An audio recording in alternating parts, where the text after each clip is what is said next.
Históricamente, las personas en condición de discapacidad y sus familias se ven expuestas a condiciones de pobreza en mayor medida que aquellas que no poseen una condición de discapacidad. ¿Qué ha hecho el Gobierno de la República para combatir esta situación? Le damos la bienvenida a la Vicepresidenta de la República, Ana Elena Chacón, quien nos estará contando sobre las acciones promovidas desde su despacho para combatir la situación de pobreza que suele enfrentar la población en condición de discapacidad. Bienvenida, doña Ana Elena, y gracias por acompañarnos. Encantadísima de estar acá y sobre todo poder hablar de un tema que nos convoca tanto, que es cómo mejorar la calidad de vida de las personas con discapacidad. Doña Ana Elena recientemente participó en la sesión 55 de la Comisión de Desarrollo Social de la Organización de Naciones Unidas de la ONU, en donde se expuso qué está haciendo Costa Rica para acabar o ir reduciendo esta relación tan estrecha, este círculo que ha existido históricamente entre la pobreza y la discapacidad. ¿Cómo se encuentra Costa Rica con respecto a naciones que han participado en esta sesión,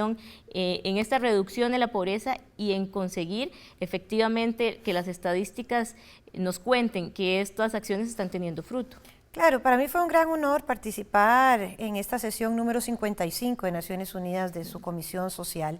para visualizar los esfuerzos que como país venimos haciendo para que las personas con discapacidad realmente puedan romper ese círculo perverso de que la discapacidad causa pobreza y la pobreza causa discapacidad. En ese foro compartí mesa con la relatora mundial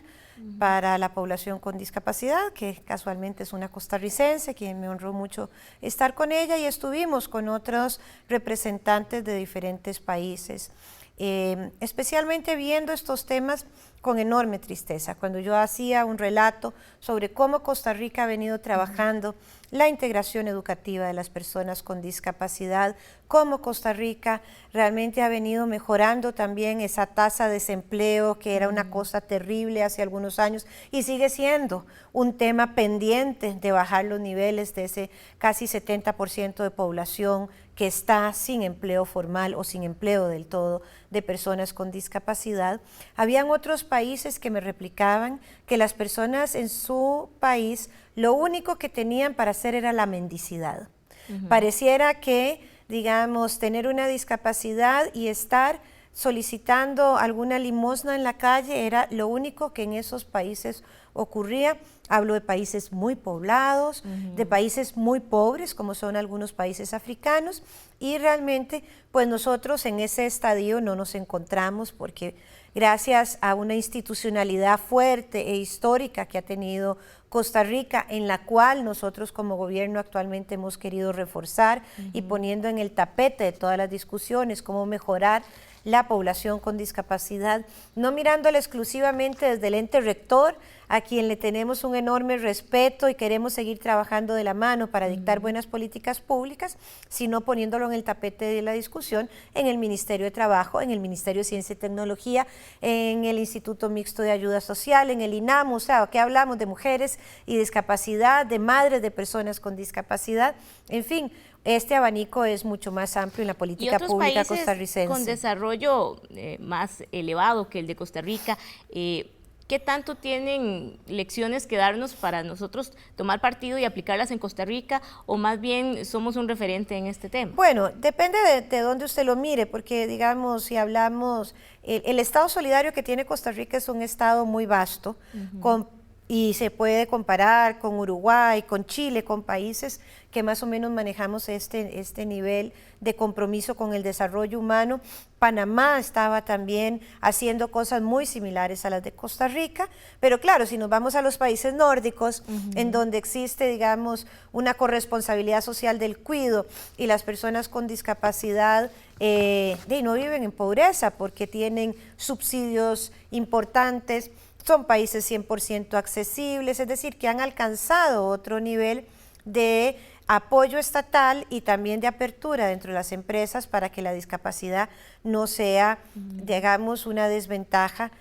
socioeconómica para las personas que las viven o las familias que los tienen. Claro, siempre hay que mirar para arriba, siempre hay que apostarle a esos estados, que también debo de aclarar que tienen una tasa impositiva enorme que significa un retorno social para ellos. El problema para nosotros en Costa Rica es que con la tasa impositiva que tenemos, con el nivel de impuestos que pagamos, pues no podemos hacer ese nivel de retorno. Sin embargo, quiero decir que fue súper aplaudido el tema que tengamos una ley de autonomía para las personas con discapacidad, que hayamos quitado la muerte civil de las personas con discapacidad intelectual, que hablemos también de cuidadores para personas con discapacidad física, quienes no pueden por sí mismos ser absolutamente autónomos. Es decir, eso pone a Costa Rica en el tapete del primer país del mundo que, amparado a la convención, está alcanzando este nivel de desarrollo y apoyo. Así que ahí siempre hay algo que aprender, siempre hay cosas que mejorar,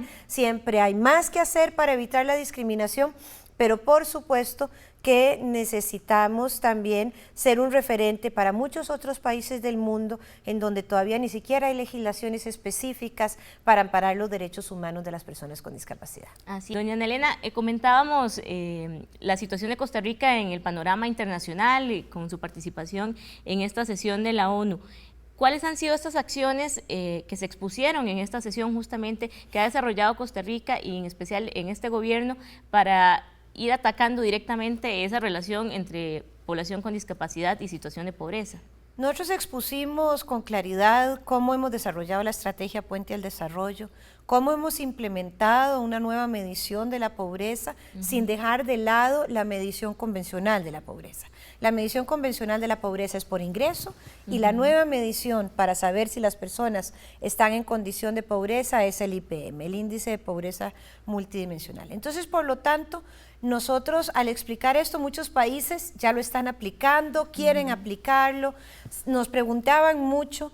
de cómo habíamos insertado el ítem de discapacidad en estos indicadores. Bueno, el indicador tiene realmente 19 variables en las cuales podemos medir si las familias son pobres multidimensionales, si marcan más de estas 4 variables. Y no es extraño ver que una de las variables, que es la discapacidad, la marquen las familias que se encuentran en esta condición. A esas familias nosotros les damos un trato preferencial, es decir, les hacemos un estudio familiar en donde tienen un plan de desarrollo familiar, en donde vemos cuáles son las necesidades básicas que ellos tienen insatisfechas y cuáles instituciones pueden entrar a jugar con esta familia para de forma solidaria empezar a generar. Lo primero que nosotros queremos es generar movilidad social, pero si hay personas, por ejemplo, una madre que tiene 3 o 4 hijos con discapacidad o uno que es absolutamente dependiente, que eso le impide de alguna forma ser una persona activa en el mercado laboral, entonces ahí también buscamos otras formas de ser solidarios para que estén mejor, que tengan pensión, que tengan también seguro social y que puedan pasar a otro estadio socioeconómico. Por supuesto que vemos el estado de la vivienda, si es necesario que puedan tener otra vivienda, si están integrados o si necesitan algún apoyo para integrarse, ya sea a la educación especial, a la educación abierta, a la educación formal, que es la aspiración para la mayoría de las personas con discapacidad. Y doña Ana Elena, este índice, ¿verdad?, de pobreza multidimensional, si una persona que está sintonizando el programa se encuentra dentro de estas condiciones de pobreza o pobreza extrema o en su familia hay una persona con discapacidad y aún no se le ha llegado a atender, no se le ha elaborado este estudio, ¿qué tiene que hacer para formar parte también de estas estadísticas? Bien, nosotros trabajamos en 76 distritos del país con la estrategia Puente al Desarrollo.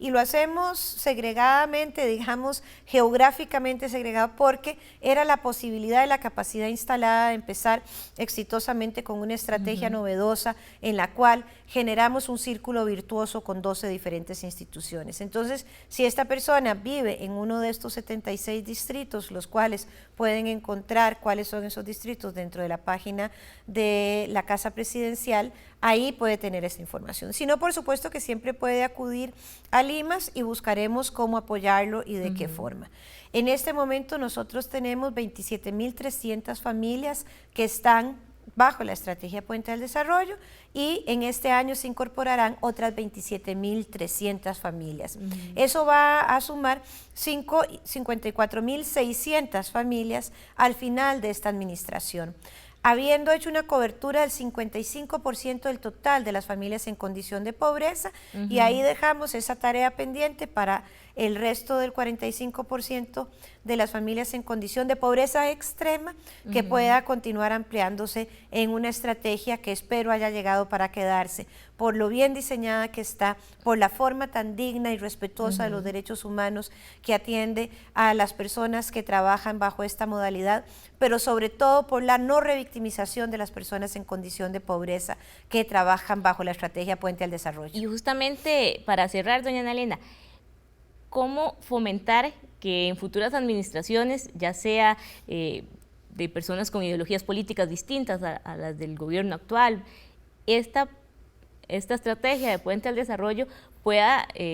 dársele continuidad, ¿verdad? Que es lo que muchas veces no ocurre cuando hay un cambio de administración. Sí, esa es una pregunta frecuente. Yo creo que hay un tema de voluntad política que ha sido expresado por diferentes precandidatos a la presidencia que han dicho que si hay algo que reconocerle a esta administración es la forma en que hemos cambiado el enfoque en materia de política social, pero por supuesto también las personas cuando si son devueltas a la forma tradicional en que venían siendo tratadas en las instituciones sociales, pues también tendrán el derecho a reclamar con la voz que les corresponde que sean tratadas con la dignidad que han sido abordadas durante la administración Solís Rivera. Así es, pues muchísimas gracias, doña Ana Elena. Estaremos pendientes del avance de este año, de esta estrategia Puente al Desarrollo. Esperamos que cada vez las posibilidades para las personas con discapacidad